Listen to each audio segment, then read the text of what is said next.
వీళ్ళందరూ కూడా ఎవరికి కూడా బిఏ సర్టిఫికేషన్ లేదు, మున్సిపల్ లైసెన్స్ లేదు.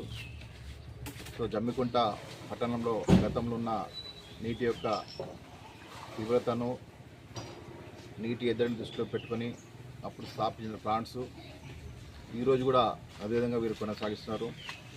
ముఖ్యంగా ఈరోజు ఆకస్మికంగా మన యొక్క సువర్ణ ఫంక్షన్ హాల్ దగ్గర గల జయశ్రీ వాటర్ ప్లాంట్ను ఆకస్మికంగా తనిఖీ చేస్తే అక్కడ ఎటువంటి హైజీనిక్ కండిషన్స్ లేవు. పూర్తిగా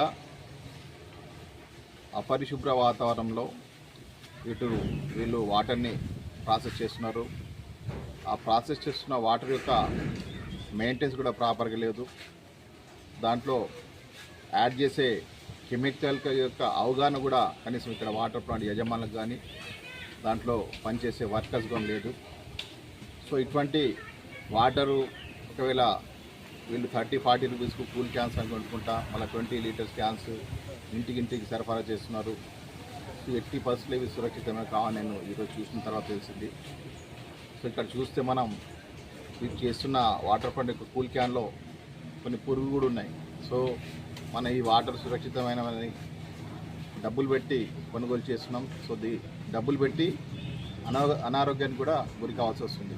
సో ఈ యొక్క ప్లాంట్ కాదు, జమ్మికుంట పట్టణంలో ఉన్న అన్ని వాటర్ ప్లాంట్స్ తప్పకుండా ఇంతకుముందు వీళ్ళకు ఒక 25 రోజుల క్రితమే టౌన్లో గల అన్ని వాటర్ ప్లాంట్ల యజమానులకు మున్సిపల్ కార్యాలయానికి పిలిపించి వాళ్ళకు అవగాహన కలిగించి మీరు ఏదైతే సేల్ చేస్తున్న వాటర్ ఉన్నాయో తప్పకుండా లైసెన్స్ తీసుకోవాలి, ప్రాసెసింగ్ చేయాలి, వాటర్ యొక్క అనాలిసిస్ టెస్ట్ చేయాలి, దాంతోపాటు బిఏ సర్టిఫికేషన్ ప్లాంట్కి ఉండాలి.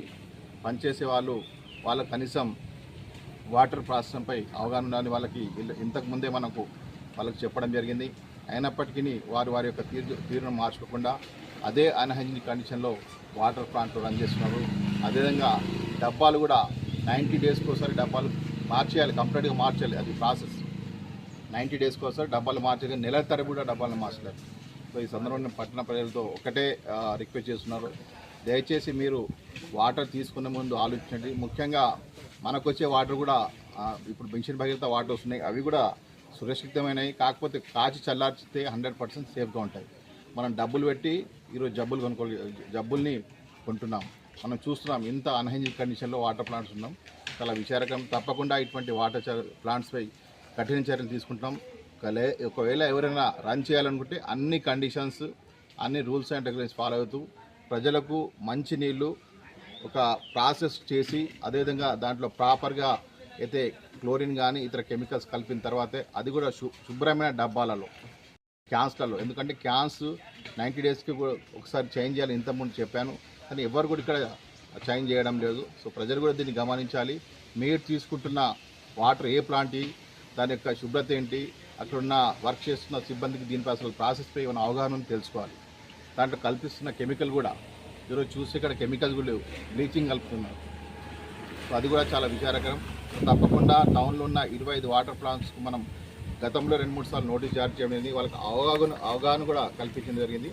సో వాళ్ళు తీరు మార్చుకోవడం లేదు. తప్పకుండా వీరిపై మరిన్ని దాడి చేసి ఈ వాటర్ ప్లాంట్ను సీజ్ చేస్తాం. ఒకవేళ వారి యొక్క పద్ధతి మార్చుకుంటే నీట్గా ప్లాంట్ యొక్క పరిస్థితి లోపల చూస్తే మనం ఆశ్చర్యపోతాం, అంతా గలీజ్గా ఉంది. సో అన్ని వాటర్ ప్లాంట్ని తనిఖీ చేసాం. ఏ వాటర్ ప్లాంట్ అయితే హైజీనిక్ కండిషన్ పరిశుభ్రత పాటించదో, రూల్స్ అండ్ రెగ్యులేషన్ పాటించదో అక్కడ ఒక ప్రాపర్గా పనిచేసే వాళ్లకు కనీసం అవగాహన ఉండాలి. టీడీఎస్ అంటే ఏంటి, క్లోరిన్ శాతం ఏంటో ఉండాలి. అది అవగాహన లేని వాళ్ళు వాటర్ ప్లాంట్స్ నడుపుతున్నారు. సో ప్రజలు కూడా దీన్ని గమనించాలని కోరుతున్నారు.